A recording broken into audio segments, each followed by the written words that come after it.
Today, we're exploring the SwiftFox data importer, and in this tutorial, we will be specifically focusing on how you import new contacts into SwiftFox, whether it's 100 or 1,000.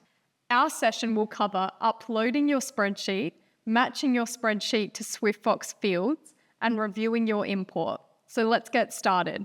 From your homepage, click the plus icon.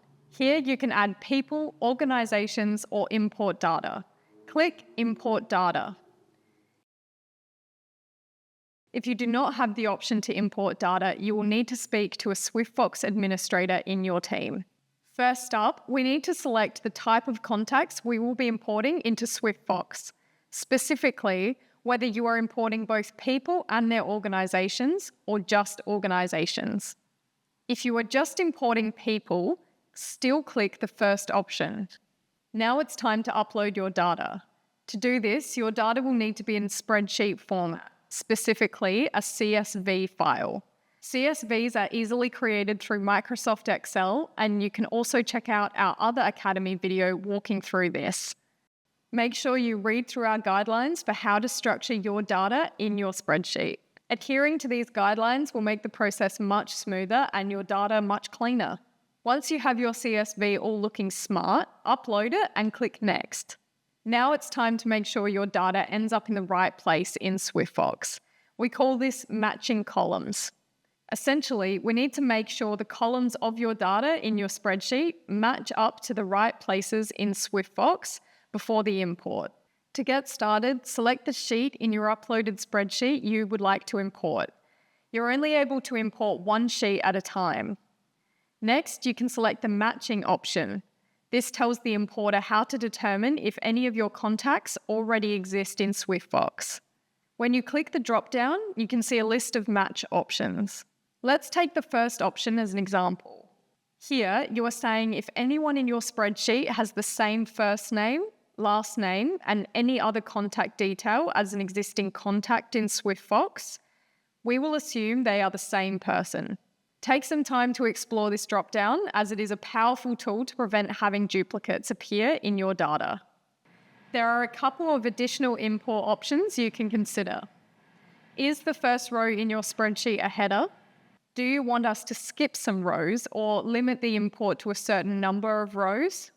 Once you have made your selections, we are ready for the all-important column matching. Today, we're going to create a new profile of how we want to map our columns, so we need to give it a name. In the table on the left-hand side, you can see the names of all of the columns in your spreadsheet. There is also an example of the data in your spreadsheet. Under the heading titled SwiftFox Field, you will see a series of drop-down menus. This is where the importer has attempted to predict what fields in SwiftFox we should import your data to. For example, the first name column on the spreadsheet has been matched to the first name field in SwiftFox.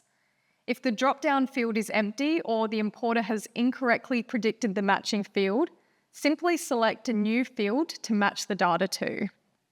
The SwiftFox importer is a really powerful tool, and you can import not only people, organizations, and their contact details, but also any data you want to appear in custom fields. Users you want to appear such as stakeholder leaders, and also category types. Once you have matched all your spreadsheet columns to SwiftFox fields, then this becomes your new mapping profile. If you will be regularly importing similar spreadsheets, you can save this profile with the Save Mapping. So SwiftFox will save your selections, which you can use later on. Now we're ready for the final stage of the import, so click Next. Now we can review all the data ready to import and a status next to each contact. If the importer has identified a match, click on the field and a drawer will pop out showing you the contact we believe already exists. You can override this by selecting Create as a new contact. Now, let's do the import. Simply click Import. All done. Simple as that. And to complete the process, you can see all the results of your import in our overview table. So now you know how to import data in SwiftFox. So get importing.